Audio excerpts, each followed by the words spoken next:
guys, I'm Caitlin. And I'm Kendall. And we're Chasing Grace. Welcome back, week 10. Kendall is taking over this week, so bye guys.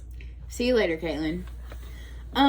So this week, I'm sharing my testimony, and I'm so excited about this because I feel like, well, everyone's testimony is different, and me and Caitlin kind of have similar ones, but they're different at the same time, and so I'm excited to share with you guys just my story and where I'm at, and hopefully it can reach someone and help someone. I don't know, but so let's just get started. I don't know.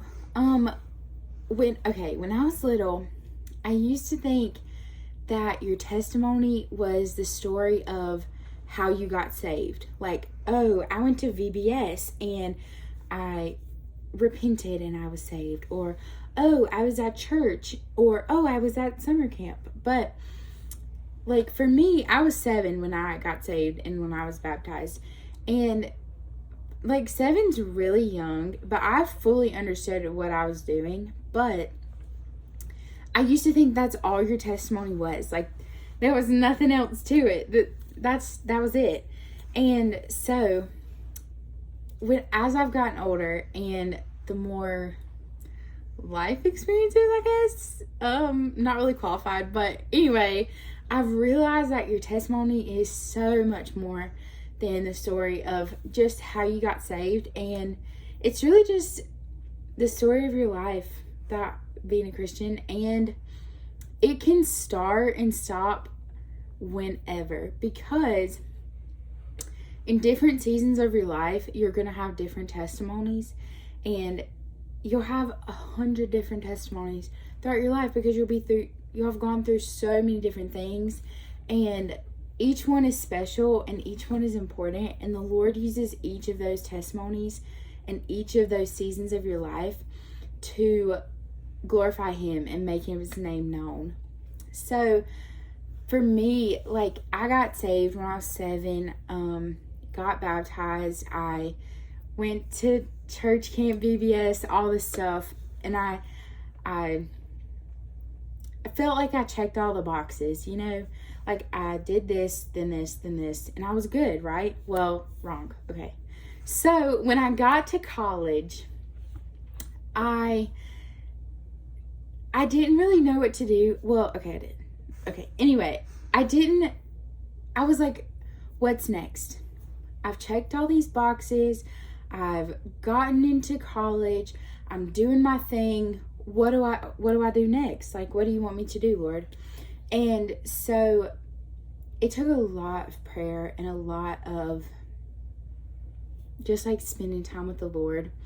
And in that season of waiting on the what next question to be answered, I guess, the Lord really made it clear to me that He just wanted me to sit with Him and to just be with Him.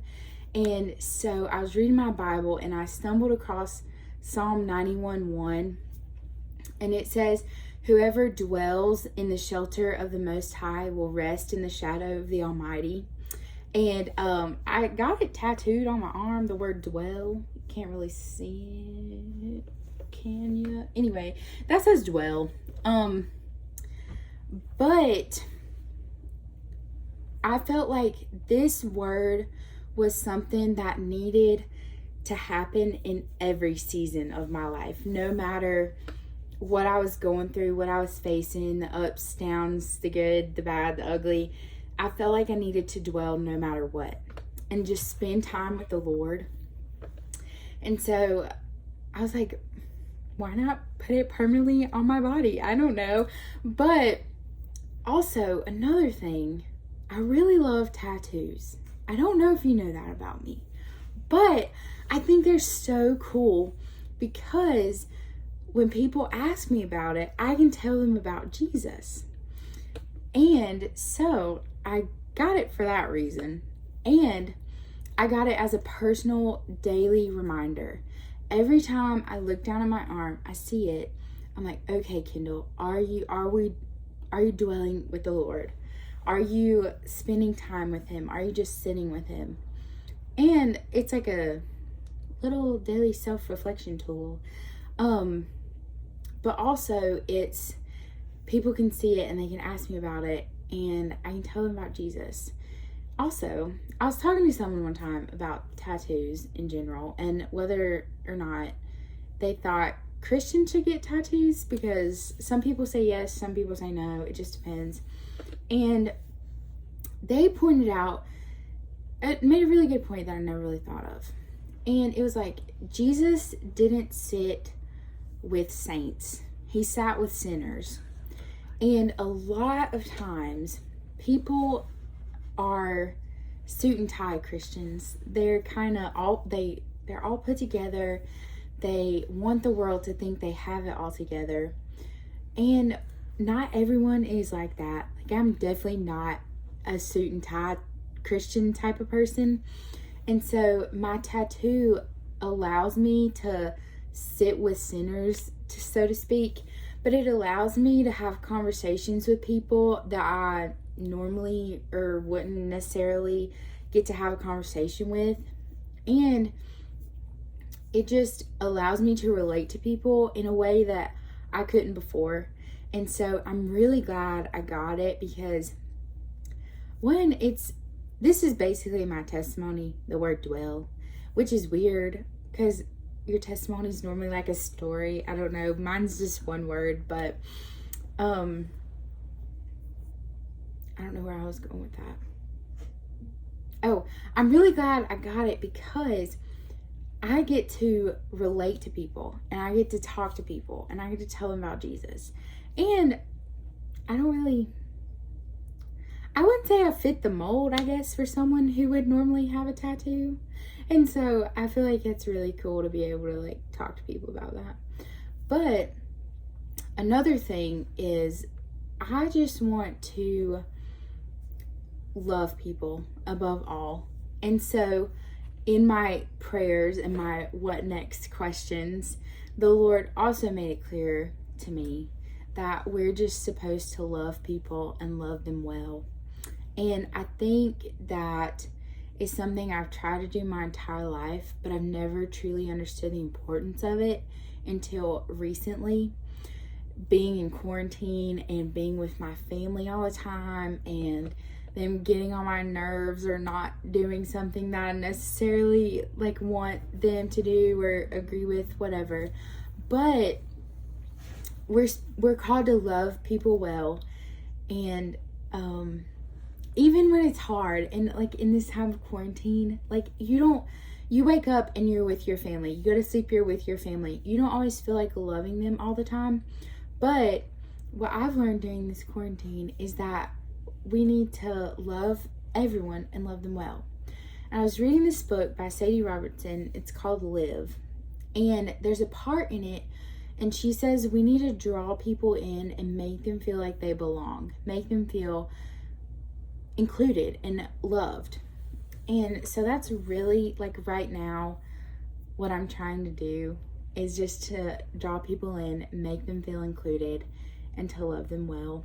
And so I guess in a way your testimony is your past, how you got saved, but it's also what you're going through right now and where you feel the Lord leading you in the future. It's such a huge combination of so many different things, but each part of it needs to be shared and each part of it is important. And if you think that a season in your life just wasn't that pretty and you don't feel like talking about it, someone else probably felt the same way at some point in time. And by sharing your story and sharing your testimony, you can relate to someone that you normally wouldn't have. And you can tell people about Jesus and they can relate to you and get to know you.